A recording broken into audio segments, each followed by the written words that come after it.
Reminder lang, hindi ito full-time income. Extra income lang ito habang nag-e-enjoy ka at oo, wala tayong ilalabas na puhunan dito. Hindi tayo mag-i-invest. Free GCash lang talaga siya. At sa dulo ng video na to, ipapakita ko sa inyo kung paano natin makukuha yung mga naipon natin na points dito at paano natin sila i-convert into free GCash. Ang app na ito ay tinatawag na Fundrama. Libre lang ito i-download sa Android at sa iOS.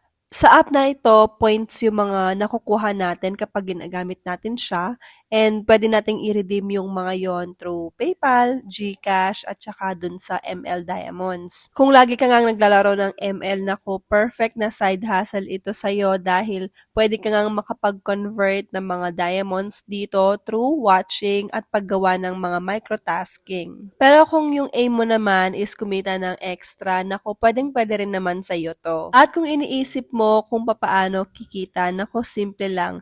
Manonood ka ng mga Chinese drama, magbabasa ka rin ng mga novels dito, pwede rin tayong mag-app testing at saka yung panonood nga ng mga ads. And yes, ganun kadali yung mga tasking dito sa app na ito. Kung mahilig ka sa mga Chinese drama, tulad ko, nako, swak na swak din ito para sa'yo. Bali, ang gagawin mo lang is pumili ka ng mga palabas na gusto mong panoorin, tapos i-play mo, and then after mong manood or while you are watching, automatic na nakakakuha ka ng mga points. Bali, sa panonood, hindi naman natin kailangan tapusin yung buong series niya. So, meron kasi siyang maximum na limit lang na 7K points dito sa pagwa-watch.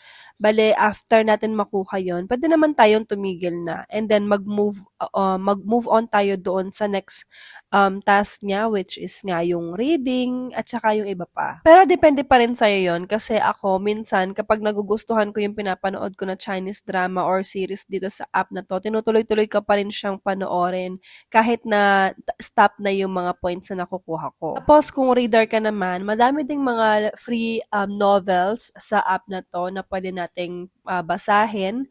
Meron silang romance, action, fantasy, halos lahat nandito. At ang kagandahan pa is bawat chapter na binabasa mo, meron silang corresponding na points din na binibigay. Bali ako, yung ginagawa ko ganun nga, after kong manood ng mga C-drama or mga Chinese drama, after kong makomplete yung parang task niya doon, is nangumubak ko dun sa parang reading nga kasi meron din silang corresponding points tulad nga ng sabi ko kanina. At yung mga novels, dito mo sila makikita and ganito naman itsura niya kapag ka magbabasa ka na. So, hetong sa gilid dito, yun yung kanyang points. At kapag ka nakita nyo na parang hindi na siya umiikot or hindi na nag-accumulate ng points, ibig sabihin tapos na or na-reach nyo na nun yung inyong task sa reading. And then, yung next naman dito is yung app testing. Bali, bibigyan tayo ng iba't ibang mga apps na pwede nating subukan. Tapos, pwede natin silang laruin or gamitin ng ilang minuto.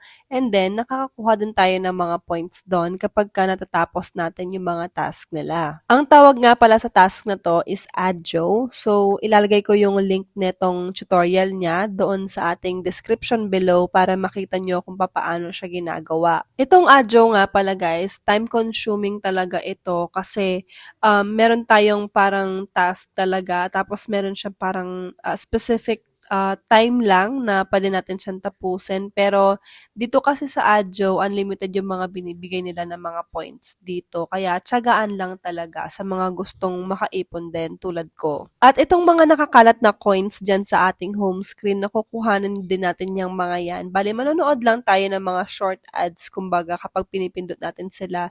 Tapos, meron na silang binibigay ng mga points din. At ayun nga, no, kapag sapat na or enough na yung mga points na naipon mo, pwede mo na siyang i-redeem or kuhanin. Yung kanilang global partner nga pala is GCash, PayPal, tsaka yung ML Diamonds. Yan yung mga options natin na pagpipilian. Kung nasa labas ka pala ng Pinas, mas maganda kung yung pipiliin mo dyan is yung PayPal kasi mas convenient yan gamitin pag nasa ibang bansa ka. At kung gusto mo ma-maximize yung oras mo or yung parang way ng paggamit nitong app na to, ito yung iilan sa mga tip na pwede kong i-suggest sa inyo. inyo. Pinakauna na mag-set kayo ng goal. Mag-set kayo ng goal kung ilang oras nyo siya gagamitin or gagawin at kung anong mga task yung gusto nyo tapusin sa isang araw. Pangalawa, gamitin lahat ng features niya or i-maximize nyo lahat ng mga task niya. Huwag lang puro nood ng mga Chinese drama, pwede rin tayong magbasa at saka mag-app testing. Next is abangan ang mga bonus days kasi merong mga araw na doble yung mga binibigay nila ng mga points. And yung pang-apat is maging pasensyoso o kaya naman ay maging matyaga kasi nga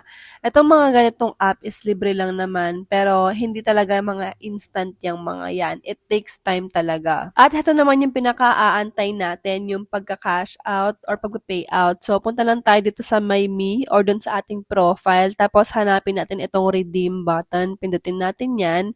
And then, ganito yung lilitaw. So, lilitaw dyan yung ating option kung ano man yung gusto nating piliin. And in this example, pipiliin ko yung GCash nga since yun yung pinaka-convenient gamitin sa akin. Pero pwede nyo naman gamitin din yung PayPal or ML Diamonds if you wanted to. Basta't nasa inyo naman yun. Tapos, pili lang tayo ng amount na gusto nating i-pay out. So, in this example, 5K yung i-pay out ko dito. Tapos, ayan, antayin natin maging available yung agree button. Tapos, pindutin natin siya. And then, kailangan nating ilagay yung mga kailangan nila dyan. Siyempre, para alam nila kung saan ba nila i-send yung ating mga kinita. At pagkatapos, kapag okay na, nailagay na natin yung kailangan nila dyan, pwede na natin pindutin itong redeem button. So, ang mangyayari nun, mag-aantay na lang tayo ng ilang araw. And based on my experience, maximum of 3 business days, doon nagre-reflect yung mga ipinay out dito. Pero nakalagay doon sa kanilang rule na 5 business days talaga yung maximum na waiting time. Pero hindi ko pa naman na-experience yon. Most of the time naman talaga, I mean, lagi naman kapag ako ay kumukuha ng aking kinita dito, yung wait time ko lang talaga is 3 business days. Yun na yung pinaka-maximum. At kung gusto nyo palang makita yung status ng inyong pinrocess, doon lang kayo pumunta doon sa My Redemption. Makikita nyo doon yung status niya kung nag-go through na ba siya or hindi pa. At dahil nga kakaprocess ko lang nitong aking pinayout, syempre hindi ko pa may papakita sa inyo yung proof na pumasok siya. Pero heto yung iilan sa mga payout ko na before and yung mga yan pumasok na sa aking e-wallet.